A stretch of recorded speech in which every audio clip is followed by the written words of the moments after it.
Alors, quand on passe au cas individuel, bien sûr, vous avez cette toile de fond de l'année avec les grands aspects mondiaux. Un Saturne en Capricorne, un Uranus en Taureau. Si forcément vous êtes premier décan Taureau, vous avez Uranus dans votre décan. Donc ça veut dire conjoint à votre Soleil.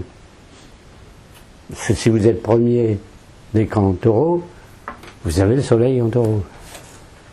Donc Uranus, par exemple, le décan, il est conjoint à votre Soleil. Bon, c'est très le changement, très la remise en cause de tout, très évolutif, etc. Enfin, bien sûr, avec carré de Mars, mais bon. Alors, quand vous avez, donc, on va commencer par les signes de terre, puisqu'on est une année très terre et eau, bien, vous avez en vert, là, les signes de terre, donc Capricorne, Taureau, Scorpion, pardon. Vierge. Oui, pardon, Vierge. Donc, bien sûr, les signes de terre, Capricorne, Taureau, Vierge. Hein. Donc, bien sûr, vous allez être concerné par les aspects mondiaux que si vous êtes premier ou deuxième décan. Hein, c'est-à-dire, quand vous êtes premier décan Taureau, eh bien, vous allez avoir le carré avec Mars, vous allez avoir le trigone avec Saturne, qui est début Capricorne, et puis, alors si vous êtes Vierge, vous avez un premier décan, vous allez avoir un bon aspect par ici, un bon aspect par le Capricorne par ici. Hein. Alors, est-ce que c'est bon, est-ce que c'est pas bon? Alors, globalement, c'est assez satisfaisant, parce que vous allez avoir, si vous êtes encore une fois premier décan Taureau, premier décan Vierge, eh bien un bon aspect avec Saturne. Qui dit un bon aspect avec Saturne va dire bien une stabilité, une rigueur, une réflexion, une persévérance, etc., etc., une bonne gestion des choses. Malheureusement, bien sûr, si vous êtes premier décan, vous avez le carré avec Mars, c'est tout ce que je vous ai dit tout à l'heure. Bon, ça va clasher dans les périodes là où Mars-Uranus sont en carré, hein, vous avez vu, milieu mai, fin août, etc., etc. Hein. Et donc vous allez avoir une année, à part, si Mars n'existait pas, forcément ça aurait été une année à peu près potable, une année relativement sérieuse, stable, calme, etc. Alors, si vous êtes Vierge, et si vous êtes Capricorne, par contre, et vous êtes premier décan Taureau, pourquoi ça ne va pas fort? C'est que vous avez Uranus conjoint à votre Soleil et le carré avec Mars. Donc là, c'est relativement explosif, hein, quand même. Toujours avec les conjonctions Uranus-Soleil. Hein. Bon, c'est tendu. Hein. Alors, quand on a cet aspect-là, je ne vous l'ai pas dit tout à l'heure, mais quand Uranus arrive dans votre décan, il arrive tous les 84 ans. Hein. C'est-à-dire que c'est depuis 84 ans qu'il n'est pas venu en Taureau. Si vous êtes premier décan Taureau, vous l'avez justement cette année. Mais c'est une fois d'une vie, vous ne l'aurez plus jamais, parce qu'il faut 84 ans pour qu'il refasse le tour. Donc c'est fini, vous l'avez une fois, c'est pour ça que c'est des aspects très très importants, parce qu'ils sont uniques. Pareil, si vous avez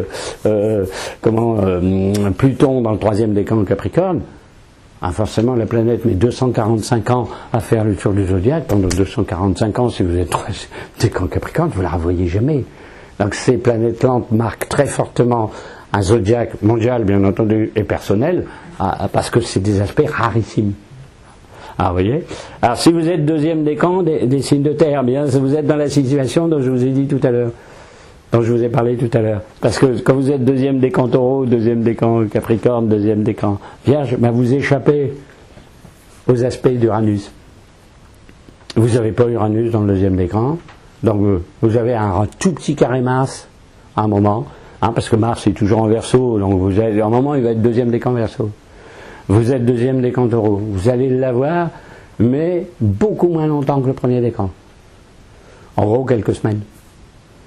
Alors pourquoi? Parce qu'il passe le premier décan, retourne, rétrogradation dans le premier décan, revient dans le premier décan, puis après il fait deuxième, troisième. Donc forcément après, ici il va beaucoup plus vite. En gros, il va faire 2 mois le troisième décan. Alors que le premier, il pèse lourd. D'accord?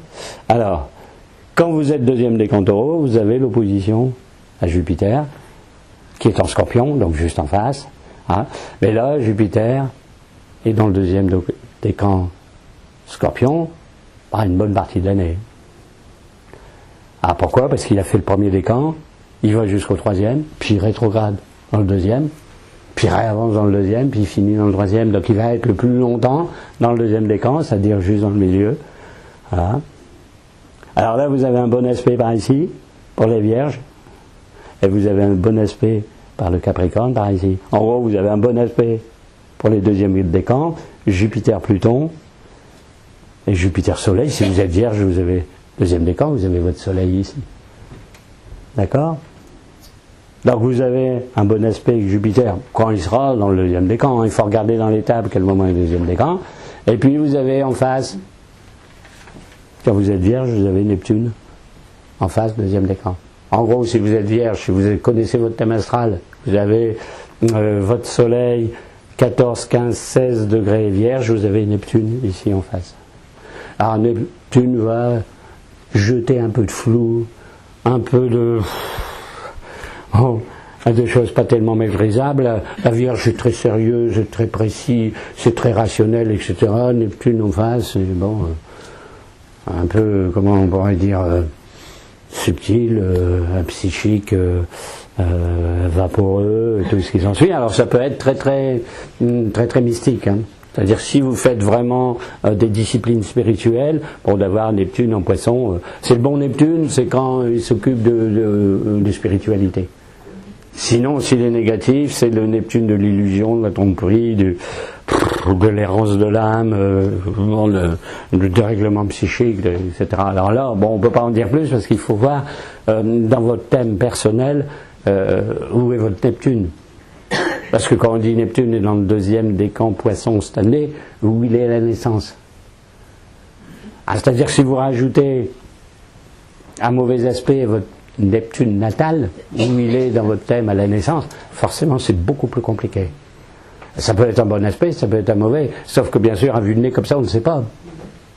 C'est pour ça qu'on ne peut pas faire d'études individuelles, parce qu'il faudrait dire, parce qu'il y a toujours deux planètes. Il n'y en a qu'une, mais on va être deux. Il y a la planète où elle est dans le thème natal, et où elle est aujourd'hui. Bah oui. Exemple, vous avez Mars en Cancer à votre naissance, aujourd'hui en Verseau, ça veut dire telle chose. Si vous avez déjà Mars en Verseau à la naissance, cette année, il va être plusieurs mois en Verseau. C'est très spécial cette année-là. Et ça, vous comprenez, on ne peut pas le faire comme ça. À vue de nez, il faut les thèmes individuels. Hein? Alors bon, ça vous donne quand même une idée que, bon, les deuxièmes décans des signes d'eau et de terre, bon, seraient quand même assez marqués par Neptune, quoi. Alors, lequel on n'a pas fait? Capricorne. Capricorne, c'est pareil. Hein. Premier décan, ils vont avoir Saturne dans le décan. Donc ça veut dire que leur Saturne est conjoint au Soleil. Le Soleil est ici. Premier décan, Saturne est conjoint toute l'année. Hein. C'est-à-dire que Saturne va passer toute l'année entière dans le premier décan par Capricorne. Vous êtes Capricorne, mais vous avez Saturne Soleil. Alors c'est soit bloquant, soit un Saturne va un peu limiter l'action solaire, va un peu beaucoup faire réfléchir, ça coupe la vitalité, parce que le Soleil c'est la vitalité, donc le Saturne c'est le plomb, donc en gros c'est l'astre des ténèbres et l'astre de la lumière, donc ça verrouille un peu, etc. Donc bon, là vous allez avoir le bon aspect avec Uranus, vous pouvez quand même avoir une ouverture et d'avoir quand même des réalisations. Hein, parce que l'aspect est bon, parce que vous recevez, bien entendu, l'aspect d'Uranus de l'autre côté. Hein. C'est cet aspect ici. À un moment, vous allez recevoir l'aspect de Jupiter. Hein. Alors, pas longtemps, parce qu'il est surtout dans le deuxième décan. Alors, quand vous êtes deuxième décan Capricorne, vous êtes tranquille, vous êtes dans le milieu. Vous êtes ici. Alors, qu'est-ce que vous avez quand vous êtes ici? Vous n'avez ni Saturne dans votre décan, ni Pluton. Vous échappez dans la fameuse fenêtre dont je vous ai parlé tout à l'heure, tranquille, hein, entre guillemets. Hein.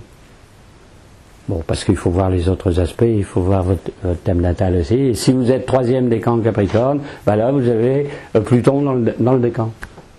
Et qui dit Pluton dit transformation, métamorphose, etc. Hein, évolution très importante, descendre dans les profondeurs de soi-même et tout ce qui s'ensuit. Là, il n'y a pas de trigone avec Uranus en face, puisqu'il est dans le premier décan. Donc ici, bon, vous êtes livré à vous-même. Vous aurez un petit aspect Jupiter vers la fin d'année, septembre-octobre, puisque vous aurez un petit aspect de 60 degrés ici. Là, c'est très bon si vous faites des sciences occultes, spirituel ou autre. Parce que vous aurez, en gros, c'est les deux maîtres spirituels. Jupiter, c'est le gourou, c'est le grand maître, etc. en ésotérisme, et Pluton, c'est le maître aussi, mais pour le monde invisible. Donc quand les deux planètes s'additionnent, là, ça serait que pour les troisièmes décans, si vous êtes concerné par ces décans, et que vous suivez déjà une voie de ce genre, c'est très très très important. Hein. D'accord ? Alors comme je l'ai dit tout à l'heure, vous auriez aussi la lune noire à la fin de l'année sur Pluton. Alors c'est puissamment occulte aussi. Alors ça dépend ce que vous faites. Hein. Si vous êtes profane, ça peut être perturbant. Et si vous êtes vraiment très branché dans des choses ésotériques, c'est une influence importante. Hein. Alors ensuite les signes d'eau. Alors les signes d'eau, ben, bien sûr vous les voyez ici. Vous avez Cancer, Scorpion, Poisson. Hein. Alors, Cancer, eh bien sûr, sont très embêtés s'ils sont premier, troisième décan. Hein, parce que s'ils sont premier décan, ils ont l'opposition de Saturne. S'ils sont troisième décan, ils ont l'opposition de Pluton. Ok ? Alors, forcément, une opposition de Saturne, c'est pas très gai. Parce que toujours, Saturne bloque, enraye, empêche d'aller rapidement, etc. Bon, en même temps, ça permet une pondération, ça permet de voir venir, etc. Mais si on a une décision à prendre, etc., bon, c'est un peu pesant. Là, on a les semaines de plomb, comme on dit. C'est moins grave que le carré, mais c'est un petit peu embêtant. Hein. Bon, donc le premier décan, alors on a, là, curieusement, un bon aspect d'Uranus. Parce que Uranus, qui est un premier décan Taureau, ben là, vous envoie un bon aspect par ici. Bon là, on a un blocage par Saturne et puis on a une émulsion, une sorte d'avancée par Uranus. Mais ça concerne que la première moitié du décan. C'est-à-dire un décan c'est 10 degrés. Quand vous avez Uranus à 2 ou 3 degrés d'un signe, ben, ça influence les autres signes que les 2 ou 3 premiers degrés. Hein. Donc les 2 ou 3 premiers degrés Cancer, ça veut dire que vous êtes né fin juin, quoi. En gros, hein. Pour les cancers, c'est 21 juin, 22 juin et quelques. Donc vous êtes dans les 21, 23, 24, hein, là, comme influence, quoi. Alors le mieux, c'est le deuxième décan. Hein. Ce qu'on a vu tout à l'heure, quand vous êtes deuxième décan Cancer, vous échappez à l'opposition de Saturne, à l'opposition de Pluton, et vous avez les deux trigones avec les deux planètes quand même très bonnes, Jupiter et Neptune. Bon, là, avec des aspects positifs, ces fameux triangles que vous voyez ici, alors très psychique, hein, très important aussi si vous faites de la médiumnité et tout ça, parce que 3 signes d'eau, alors Cancer c'est la Lune, hein, le Scorpion, Mars, Pluton, c'est tout, et Neptune en Poisson ici, l'inspiration, le changement des différents plans, etc. Donc si vous suivez une initiation, si vous êtes initié à quelque chose, alors là, il faut bien sûr regarder dans les tables pour savoir exactement les périodes où vous avez ce triangle. Si bien sûr vous êtes un deuxième décan Poisson, un deuxième décan Scorpion, un deuxième décan Cancer, c'est très très important, quoi. En gros, vous voudriez participer à un rituel pour emmagasiner le plus de choses possibles. Forcément, vu la réceptivité des signes d'eau, ce serait très important de le faire à ce moment-là, quoi. C'est ça que ça sert, hein. C'est pas pour additionner des planètes dans des signes, et puis etc. C'est dire quelle est la bonne période pour telle chose, la bonne période pour le professionnel, la bonne période pour l'art. Si vous êtes artiste, alors bon, est-ce que ça me concerne ça, les signes d'eau? Ben oui, parce que c'est beaucoup d'inspiration. Bon, imaginez quelqu'un qui fasse de la musique, un Neptune en deuxième décan Poisson, c'est bon. Alors si vous avez Vénus qui à un moment se met dans les signes, c'est bon aussi parce que c'est la sensibilité. C'est comme ça que ça fonctionne. Martine confirmera. C'est toute une discipline où le nombre d'ingrédients est tel pour aboutir à quelque chose de précis que c'est très très compliqué. Hein. Alors ça pour les cancers. Alors troisième décan Cancer, vous avez l'opposition de Pluton. Bon, à un moment vous aurez le trigone de Jupiter quand il sera en troisième décan Scorpion, c'est-à-dire vers septembre-octobre. Bon, ce sera quand même aussi assez bon. vous aurez un aspect négatif, opposition de Pluton, un aspect très bon, trigone de Jupiter. Entre autres, des planètes rapides, un Mercure, une Lune qui peuvent se mettre quelque part dans un chose. Et puis, Poisson, c'est pareil. Hein. Si vous êtes deuxième décan Poisson, vous avez Neptune dans votre décan. Si vous êtes dans l'inspiration, vous faites une profession en rapport avec les signes d'eau, c'est très avantageux. Là. Alors, les signes d'eau, c'est vaste. Parce que ça peut être la marine, comme ça peut être tout ce qui est les psys, les psychanalyses, et les médiums. Les poissons, si vous faites ça, c'est très très bon. Hein. Donc forcément, là, vous avez bien sûr un aspect de Jupiter à un moment. Quand vous êtes troisième décan Poisson, quand Jupiter sera ici, vous avez la réception de Jupiter, c'est septembre-octobre. Mais là, alors, je vous dis franchement, il faut avoir le bouquin des tables. Parce que comme ça, vous voyez, de tête, vous dites, alors c'est quand, c'est quelle fourchette de date. Et, il faut chercher un petit peu. Qu'est-ce qu'il y avait encore? Oui, à la fin de l'année, il y aura Vénus, justement, en Scorpion. Ah, elle va faire quelque chose de très curieux aussi, puisqu'elle va faire une rétrogradation aussi. Et le fait qu'il y ait encore Vénus qui fait de la rétrogradation la même année, en plus de toutes les autres. Mars et Vénus la même année, et 3 fois dans l'année Mercure, ça fait beaucoup, presque toutes les planètes sont rétrogrades la même année, ce qui n'est pas toujours le cas. Hein. Les planètes lentes, tous les ans. Mais les planètes rapides, comme Vénus et Mars, c'est pas tous les ans. Donc, quand Mars arrête sa rétrogradation, c'est Vénus qui commence la sienne. Donc elle fait fin Balance, Scorpion, quand elle arrive en premier décan Scorpion, revient en Balance, elle refait Scorpion. Donc ceux qui sont en premier décan Scorpion, il faut être très animés par Vénus, en Scorpion qui est très, très forte, très énergétique, très passionné, il y a un peu de teinté de Mars, là, elle a envie de plein de choses, hein. La physique en général, hein. Elle revient en Balance un petit peu, et puis elle repasse après tout le Scorpion, tout le mois de décembre, elle fait tout le Scorpion. À un moment, bien sûr, elle va avantager par un bon aspect les Poissons, le Cancer. Donc en gros, c'est le dernier mois de l'année. Hein? Donc c'est le premier décan à un certain moment, rétrogradation en Balance, et tout le mois de décembre, c'est tout le signe complet. Hein, parce qu'elle fait tout le signe en un mois. Ici, vous avez la répercussion par trigone. Donc c'est un peu différent à la fin de l'année. Parce qu'à la fin de l'année, on va retrouver quelque chose de très curieux. On va retrouver Jupiter dans un signe de feu. C'est-à-dire novembre-décembre, il va passer en Sagittaire. Je vous ai dit toute l'année en Scorpion. Mais il en sort en novembre. Donc il va être premier décan Sagittaire. Et puis le fameux Uranus en Taureau, il va repasser en Bélier à la fin de l'année. Donc vous allez retrouver 2 signes de feu pour Noël de l'an prochain. C'est très curieux, hein, décembre.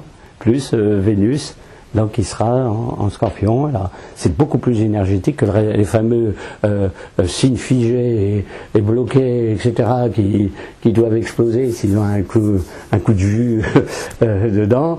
Là, ça redevient du feu de fin d'année, pardon. Alors là, plus compliqué. Vous voyez tout de suite au thème que c'est beaucoup plus compliqué. Si j'avais eu du temps et beaucoup de possibilités, j'aurais séparé signe d'air, signe de feu. C'est trop long. Hein. Et puis, on peut pas passer 4 heures, on ne dit pas faire des prévisions individuelles. Hein. Mais en orangé, là, vous avez les signes de feu. Donc, bien sûr, Bélier, Lion, Sagittaire. Ah, toujours, si vous êtes Bélier, c'est que vous avez le soleil en Bélier, Lion, le soleil en Lion.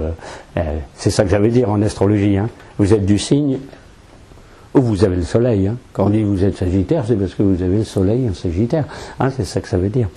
Voilà. Alors, si on commence en Bélier, alors en quoi sont concernés les Béliers aujourd'hui? Ça dépend des décans, hein, c'est toujours pareil. Je ne vous ai pas dit, mais on aurait pu en parler, mais ce sera encore très très long. Les décans ont aussi un maître particulier. C'est-à-dire, il y a le maître du signe, Bélier, le maître est Mars. Mais si vous êtes premier décan, le maître a encore un autre maître, deuxième décan, encore un autre maître, etc., etc. Alors, ça devient quelquefois compliqué quand la planète qui est maître d'un décan, par exemple le deuxième, est totalement contraire à Mars. Ça existe. Hein. Je n'ai pas là la liste. Hein. Je passe. Alors forcément, si vous êtes premier décan Bélier, ça va être dur. Alors pourquoi? Bien parce que vous allez avoir le carré de Saturne. Vous avez Saturne ici, premier décan Capricorne, ben, à l'angle de 90 degrés avec le Bélier, paf, alors là c'est cisaillé comme ça. C'est plus dur que l'opposition en Cancer. Parce que le carré, l'angle comme ça, est beaucoup plus sévère que l'opposition. Alors là, premier décan Bélier, là. Du coup en face, le premier décan Balance, c'est pareil, il y a le carré de Saturne par l'autre côté. Qui dit carré de Saturne dit bon, ça commence à enrayer les choses, à bloquer, à retarder tout un tas de choses. Que ce soit les circuits vitaux de l'organisme, on se sent un petit peu pesant, enfin, à fatiguer, parce que Saturne c'est quand même une planète très lente et froide. Ça peut donner problème des os, etc. Parce que Saturne c'est les os, Capricorne c'est les os, etc. Alors le Bélier qui est tout feu, tout flamme, dynamique, c'est Mars. Alors Saturne, je connais les petits Béliers, là, charmants comme tout. Peut-être pas premier décan. Hein. Alors bon, ça c'est très embêtant. Par contre, un petit apport énergétique de Mars en Verseau. Parce que le fameux Mars en Verseau au premier décan, quand vous êtes Bélier, ici vous avez un bon aspect. Ah oui. Donc forcément, signe d'air et de feu. Bélier c'est feu, Mars en Verseau c'est air. Alors là c'est. Alors vous avez un aspect bloquant, un aspect libérant. Un peu l'effervescence avec le Verseau. Alors bon, il peut se passer un peu tout et le contraire de tout. Alors toujours, il faut regarder les dates, pendant combien de temps Mars est dans le premier décan Verseau, fait un bon aspect en Bélier, etc. Alors le deuxième décan Bélier, il n'est pas trop perturbé, puisqu'il aura un apport de Mars à un certain moment, quand Mars rentre dans le deuxième décan Verseau, mais n'a pas le carré de Saturne, puisqu'il ne concerne que le premier. Donc va être relativement tranquille. Deuxième décan Bélier va être relativement tranquille. Par contre le troisième, il va avoir le carré de Saturne.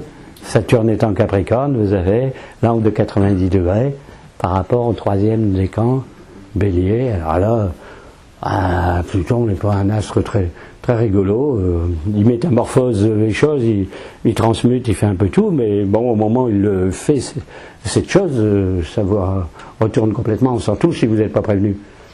Quand on est prévenu, on dit oh là là, je vois dans mon thème un Pluton arriver. Ça va, vous le savez, parce que vous préoccupez de votre thème, mais ceux qui le savent pas, qu'est-ce qui se passe ce mois-ci, mais il n'y a rien qui va, mais tout a dérapé de tous les côtés. Ouais, évidemment. Bon, c'est un peu salé ici, quoi. Et puis à la fin de l'année, donc les 2 derniers mois, Uranus va revenir dans le troisième décan Bélier, vous donner j'allais dire un petit coup d'énergie, mais pas toujours très positif. Quelquefois ça casse un peu tout. Ça casse un peu ce qu'il faut casser. Alors quand vous avez 2 planètes comme ça, Uranus, Pluton et Mars, si on le rajoute, mais planète rapide, mais enfin Uranus, Pluton, c'est en gros les planètes de destruction. Donc quand elles sont dans un signe, elles passent dans un décan, etc. En gros, décapent les choses, avec pas la même destruction. C'est-à-dire Uranus, quand il détruit, c'est toujours totalement à l'improviste, à l'imprévu. À un moment, il passe, il casse. Tandis que Pluton s'est mijoté, il y a un plan, et puis alors c'est fait avec une reprogrammation pour rebâtir quelque chose. Donc c'est beaucoup plus élaboré comme planète. Uranus, c'est un peu plus cisaillant, mais ça reconstitue après. Parce que bon, c'est une planète qui renoue, c'est la planète du renouveau et de la révolution. Donc, quand il a cassé un moment, bon, il refait tout. Ce qui est pas mal quand même. Alors, si on prend les lions, les lions ne sont pas trop, j'allais dire, concernés par des aspects négatifs. Si, quand même, le premier. Alors, pourquoi le premier décan Lion est très embêté? Parce qu'il y a le carré d'Uranus par l'autre côté. C'est-à-dire l'Uranus en premier décan Taureau, forcément il y a le carré pour le premier décan Lion. Donc là, le rayonnement solaire, ceci, il est un peu fracassé. Et puis le premier et deuxième décan, bien sûr, on va avoir les oppositions avec Mars. Donc en gros, un premier décan Lion va avoir à la fois un mauvais aspect avec Uranus et va avoir une opposition avec Mars. Alors 2 planètes masculines très énergiques comme ça pour ce signe fixe du Lion, ce pauvre Lion, il a retourné comme une crêpe là. Et comme il y a, bon, pas vraiment d'aspect positif qui arrive au premier décan Lion, ben, ouais, supporter l'année comme on peut pour ce premier décan. Ah, ouais. Alors, deuxième décan, c'est un peu plus cool. Parce que, bon, il n'y a pas le carré avec Uranus, mais vous avez l'opposition de Mars au moment où Mars sera en Verseau, c'est-à-dire de l'autre côté, mais il n'y a pas vraiment d'autres aspects négatifs. Si, un peu. Jupiter, quand il sera en deuxième décan, aura le carré, par ici. Bon, là, ça va contrecarré un petit peu retourné, parce que Scorpion, Lion, feu et eau, c'est très ambivalent, très ambigu, très difficile. Et puis le troisième décan, ben, il y aura un moment Mars en face, à un moment Jupiter en carré. Donc là, on va cumuler comment du Mars et Jupiter comme aspect difficile. Deux planètes masculines, deux planètes énergiques aussi, avec Jupiter dans le signe de Mars, Mars dans le signe d'Uranus. Bon, ben, ces troisième décan Lion, ça va pas être très folichon non plus. Et puis le Sagittaire, le Sagittaire, c'est pareil, va avoir au moins un des trois décans de l'année un bon aspect avec Mars. Et à un moment, on va avoir, pour le premier décan, à la fin de l'année, novembre-décembre, Jupiter dans le premier décan, comme c'est son signe, Sagittaire est le signe de Jupiter, Jupiter passant dans son signe. Bon, c'est très positif, c'est l'expansion, c'est le lancement de tout un tas de choses, le progrès. Peut-être la spiritualité, parce que c'est un signe très spirituel. Hein. Jupiter là-dedans, je vous ai dit tout à l'heure, c'est le guide, il passe dans son propre signe. Alors normalement, ça c'est positif. Quoi. Hein. Le Verseau. Alors, on ne l'a pas fait, le Verseau ? On n'a pas fait les signes d'air, non encore. On a fait Bélier, Lion, Sagittaire. Forcément, Sagittaire, vous avez un petit aspect embêtant quand vous êtes deuxième décan, c'est que vous allez avoir le carré avec Neptune par ici. Donc si vous avez votre soleil deuxième décan en Sagittaire, vous avez Neptune en face, comme ça, en carré. Alors là, c'est quand l'aspect négatif, c'est l'aspect négatif de Neptune qui joue. Bon, c'est l'illusion, les faux fuyants, tout un tas de choses, on s'y retrouve pas dans ce qu'on cherche, dans la progression. Ça jette un flou quand même particulier. C'est deux signes mutables, donc c'est un coup j'avance par là, puis je suis à peu près certain de mon coup, puis après non, du coup ça marche pas. Non, je ferais mieux d'aller par là, donc je retente telle chose. Il y a des personnes qui font ça quand ils sont très signes mutables. Ils ont fait 3 initiations différentes dans l'année. À un moment, ils suivent un truc druidique, à un moment, ils suivent un truc alchimique, et à la fin de l'année, ils disent « Ouais, ça a bien été toutes vos formations. » Ouais, je sais plus trop où j'en suis. Bon. Enfin, tous les trucs mutables, c'est un petit peu comme ça. Neptune, jette toujours du flou artistique, un peu partout, quand il fait des aspects négatifs, hein, c'est-à-dire opposition, carré, etc. Et puis, il reste les signes d'air. Alors, Gémeaux. Bon. Alors, quand vous avez le soleil en Gémeaux premier décan, vous avez bien sûr un bon aspect là de Mars. Parce que Mars en Verseau, vous avez un aspect énergique positif. Bon, et puis, c'est à peu près tout. Hein. Puisque les Capricornes vous concernent pas le Gémeaux, le Taureau ne va pas concerner le Gémeaux. Bon, vous allez avoir un tout petit aspect, un demi-sextile, Uranus, Soleil ici. Bon, à la rigueur, c'est un petit apport quand même de communication, d'énergie, de renouveau un petit peu. Mais bon, pas assez léger. Le deuxième décan va avoir le carré avec Neptune. Hein. Le Sagittaire là par ici, mais le Gémeaux là par ici. Vous voyez ça? Ah, bien sûr, c'est pas rigolo, les Gémeaux qui sont Mercure, qui sont dans la communication, les choses rationnelles, les études, la pensée, le mental, etc. Bon, Neptune met un petit peu du olé là-dedans. Les règles un peu, la belle structure mentale. Ça peut donner beaucoup d'intuition, d'inspiration, d'imagination, mais justement, c'est pas tellement bien maîtrisé, quoi. Un poète, par exemple, quand il est Gémeaux et puis qu'il reçoit un carré de Neptune, il a une imagination infinie, merci des pages jusqu'à plus soif, puis quand il arrive à la dernière page, puis qu'il relit, il s'aperçoit qu'il n'y a plus aucun rapport entre la dernière page et la première. C'est-à-dire que l'esprit a été neptunisé. Après, il faut tout reprendre pour tout recadrer, remettre du rationnel dedans. Hein. Alors, ces pauvres balances, il y a des balances parmi vous. J'en connais. Et alors les balances, malheureusement, une grande partie des balances vont être très, très embêtées, parce que forcément le premier décan, il y a le carré de Saturne. Ah, ça bloque ce pauvre balance, hein, rigueur, empêchement, retard, pesanteur de tout, et autres. Hein. Et alors quand vous êtes troisième décan, vous avez le carré Pluton. Alors c'est plus énergétique parce que Pluton paralyse pas, mais a tendance à un peu toujours tourner. Enfin, pour les troisièmes décans, on peut dire c'est le renouveau, mais c'est pas le renouveau quand ça se passe. C'est-à-dire quand on a des aspects retournants comme ça, c'est-à-dire Uranus-Pluton, pour changer, ça change. Mais vous ne maîtrisez pas le changement. Vous voyez, si à un moment, quand vous êtes troisième décan Balance,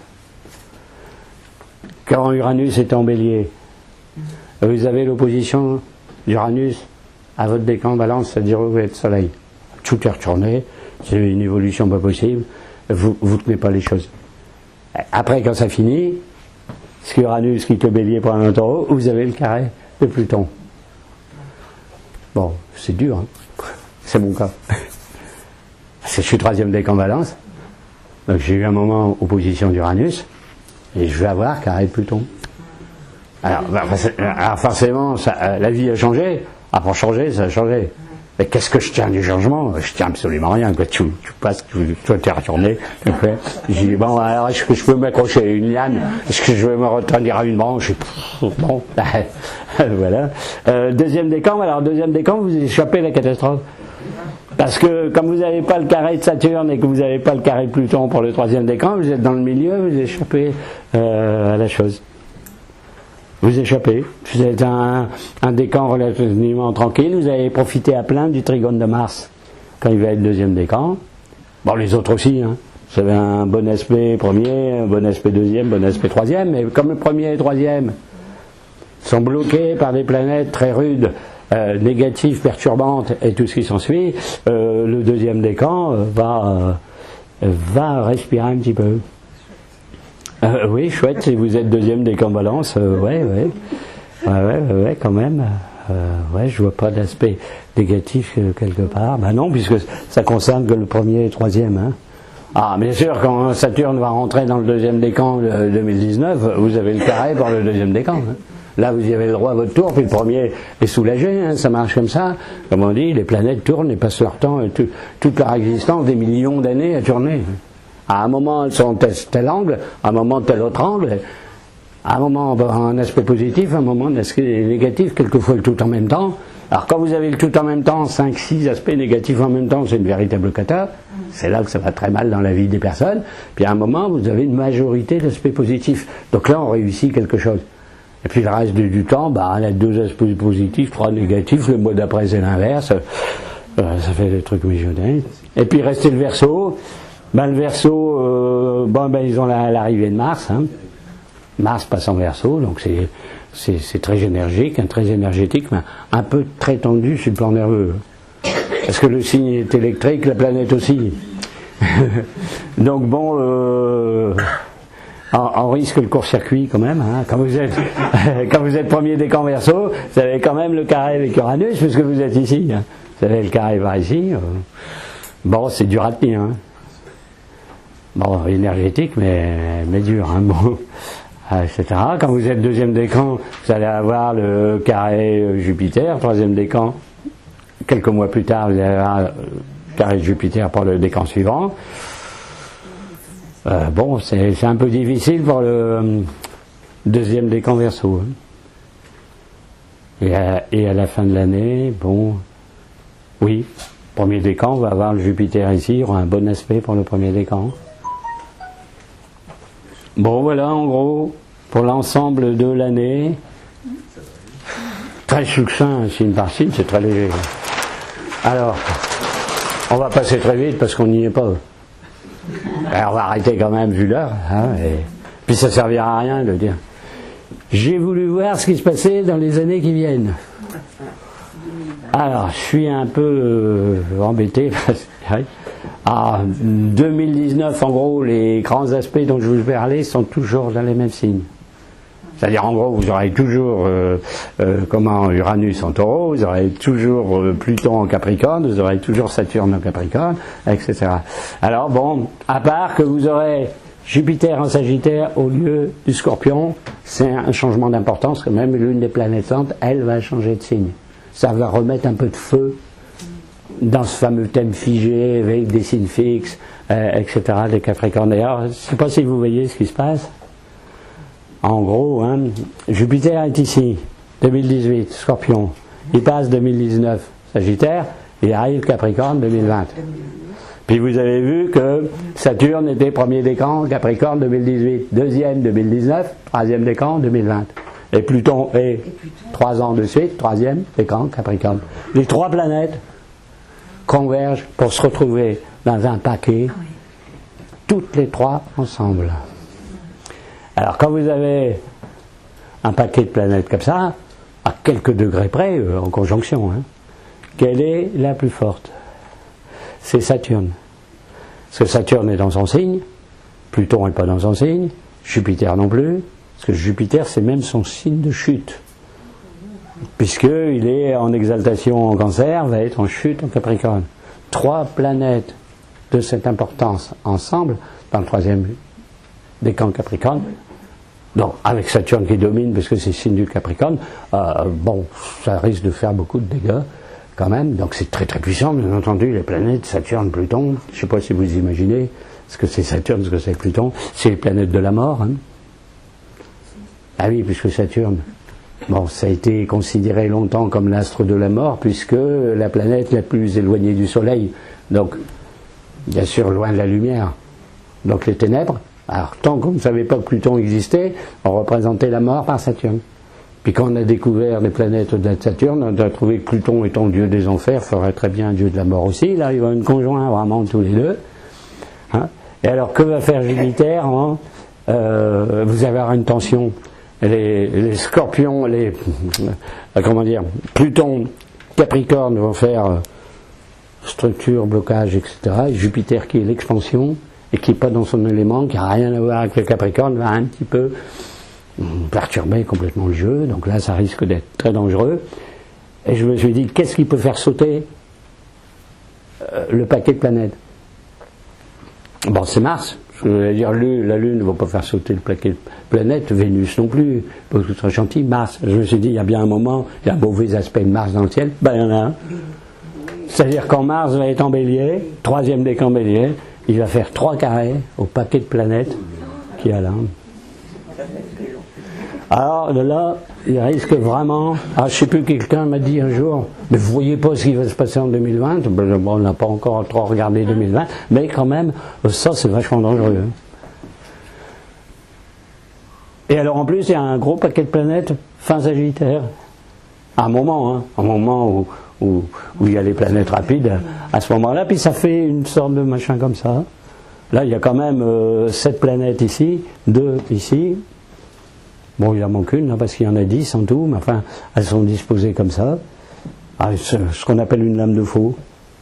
Allez, si vous faites un manche ici, vous avez une lame de faux, quoi.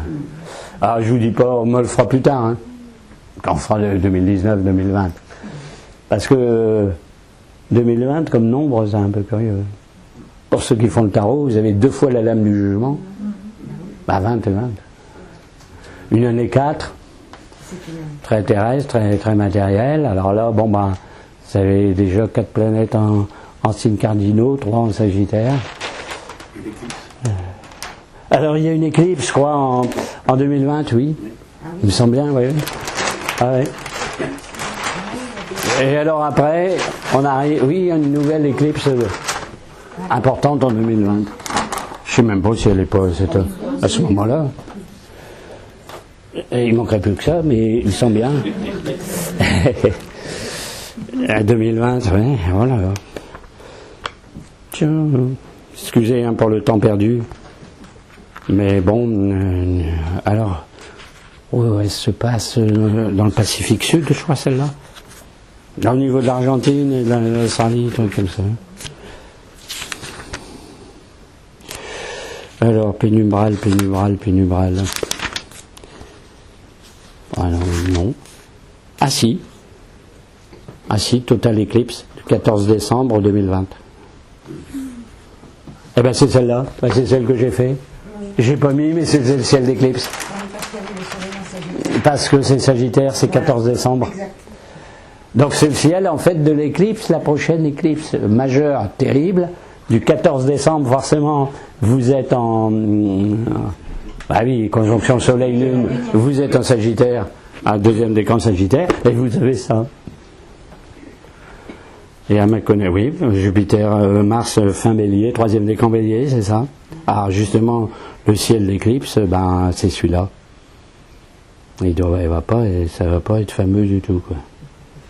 Ouais, c'est ça, 3 planètes en Sagittaire et le paquet de planètes Capricorne, donc c'est un nouvel événement d'éclipse assez terrible. Et puis après, on va arriver à quelque chose de bien plus gai. Il faudra passer 2020.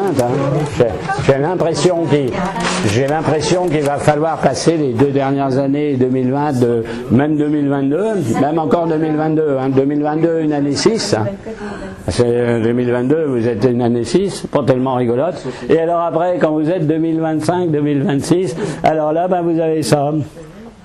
C'est-à-dire vous allez avoir Pluton en Verseau, vous allez avoir Saturne et Vénus en Bélier, vous allez avoir Uranus en Gémeaux et Jupiter du Gémeaux jusqu'au Lion entre 25 et 26. Donc vous allez avoir que de l'air et du feu. C'est-à-dire vous allez avoir Verseau, Bélier, Gémeaux, Lion. Avec toutes les planètes d'un même côté, toutes les planètes lentes, parce qu'on n'a pas mis Vénus, on a alors. Et à un moment, Soleil en Lion, Lune en Verseau. Donc vous avez une sorte de chose comme ça. Bon, c'est nettement meilleur. Nettement libérateur, nettement, parce que là on est dans l'air et le feu, on retrouve l'air et le feu comme en 2017, mais avec, alors il y en a, j'en connais, je suis pas tout à fait d'accord avec eux, mais ils disent, moi c'est beaucoup plus tard, mais il y en a qui disent, eh bien c'est l'air du Verseau.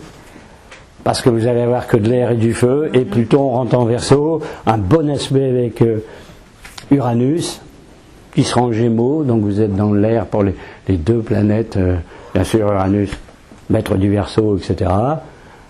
Bon, c'est possible, parce que bon, la fourchette elle est très vaste, elle va de 2024 à 2036, 2042, quelquefois 2060, pour ce qu'on appelle l'entrée dans la nouvelle ère, mais des grands spécialistes de ça pourront nous dire, mais ça peut être très très abrégé, si l'humanité progresse, ça va s'accélérer, on va mettre fin à des tas de choses beaucoup plus vite.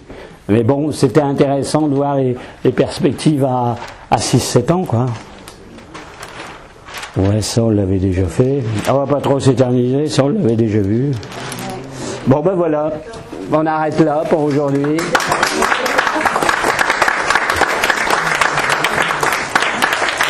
Merci. Mais bon. Comment ? T'as pas l'habitude d'être applaudi ? Non. Je le mérite pas.